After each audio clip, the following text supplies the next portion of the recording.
Alors, les enjeux concernant l'e-learning sont multiples, mais je dirais dans le premier lieu, on vit dans un monde où paradoxalement, on est dans la pénurie des talents, même s'il y a beaucoup effectivement de gens sans emploi. D'un autre côté, beaucoup d'entreprises disent nous n'arrivons pas à recruter aujourd'hui les talents dont nous avons besoin pour exercer notre métier.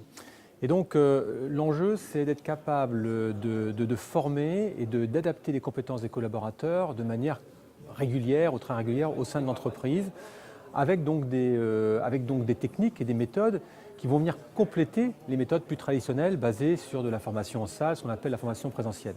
Donc le e-learning va venir révolutionner ou en tout cas changer radicalement la manière dont on va se former pour être dans une forme de réactivité et d'adaptabilité face aux enjeux de compétitivité des entreprises. Alors, les attentes des entreprises concernant l'e-learning, je pourrais prendre 2-3 exemples. Le premier exemple, c'est je dois former une grande population en très peu de temps.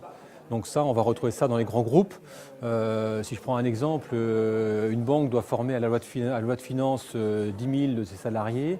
Elle va attendre du e-learning une solution, une réponse à la formation en masse de collaborateurs, tout en maintenant comme une certaine qualité. Il ne s'agit pas juste de mettre du contenu, on va créer un contenu interactif avec de la validation des connaissances à l'issue de la formation. Et tout ça va pouvoir être déployé en masse.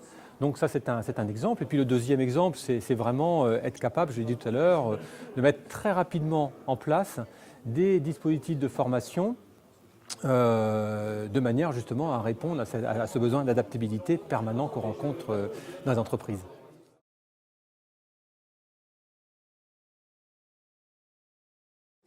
Ah oui, je pense que les PME sont particulièrement concernées. La, la capacité à s'adapter, la capacité à faire évoluer les compétences de ses collaborateurs n'est pas réservée aux grands groupes. Donc je dirais que l'enjeu au niveau des PME est très important, et même également des TPE. Il est d'autant important qu'on constate que souvent la formation est beaucoup plus présente dans les grands groupes que dans les plus petites entreprises. Donc peut-être que là, y a-t-il une forme de formation innovante à mettre en place qui facilitera l'accès à la formation pour les TPE et les PME. Je pense notamment au MOOC, où finalement on peut retrouver maintenant un certain nombre de cours avec de la certification à la fin du cours sur Internet. Et ça peut permettre à un moment donné à des PME d'avoir effectivement un accès plus rapide et plus simple à la formation.